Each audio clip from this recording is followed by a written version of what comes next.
थोड़ा जी के बेदर्द नु कोई समझावे हा हथी सजन ना आंदन लखी। बेदर्द नु कोई समझावे हा हथी सजन ना आंदन लखी। वो जेड़ा आरजी वक्त दे आसरे ते वदा सिदक तू लेंदा है कखी। इदे सिक दे सेक सड़दे पहन मेरा दिल बेताब ते अखी। उदू साबिर ढोल अखा गलिया साडे शहर पैर न रखी। वाह वाह वाह क्या वाह।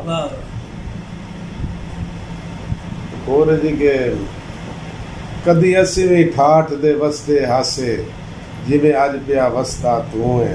वाह ते लाई बिल्कुल कहीं ते तक पाउंदी हासे फेर के लगदे मुंह है। ते अज हर दा तकना मुंह पाउंदा लगी हुण गुरबत दी सूह है। हर दर तू साबिर भै आया नहीं मिलिया फैज किथों। वाह वाह याद ने मैं साबिर मजलूम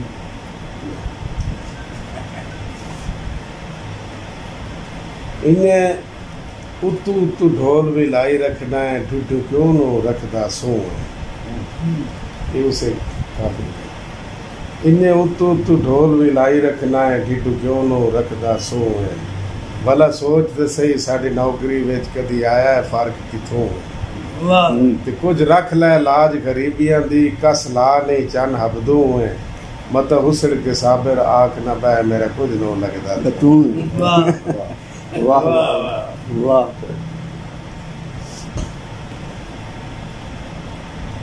हर कई दे दिल विच रब वसदा है ना कई नू घट समझीवे।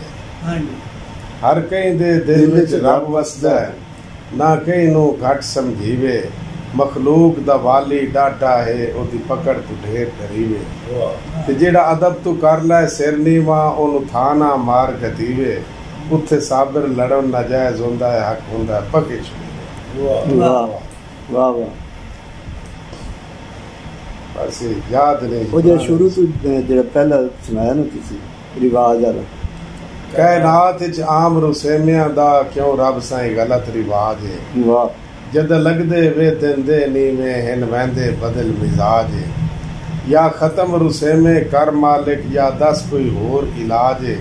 तेरी दुई मखलूक भी बसदी पई है मुर साबिर क्यों मोहताज है। वाह चेहरे के मेरा कोई नहीं जुर्म खुदा दे बंदियो मैं काई ने मंगनी माफी। वाह वाह मेरा कोई नहीं जुर्म खुदा दे बंदियो मैं काई ने मंगनी माफी। तुसा बेशक ओनू सदके पुछ लो जा कीती ऐद खिलाफी। एक ओ दे जुल्म वधीक होंदन या मेरे सबर इन काफी। अज परे विच साबिर मुक वैसी कहती बनदी है ना। वाह वाह वाह वाह वाह।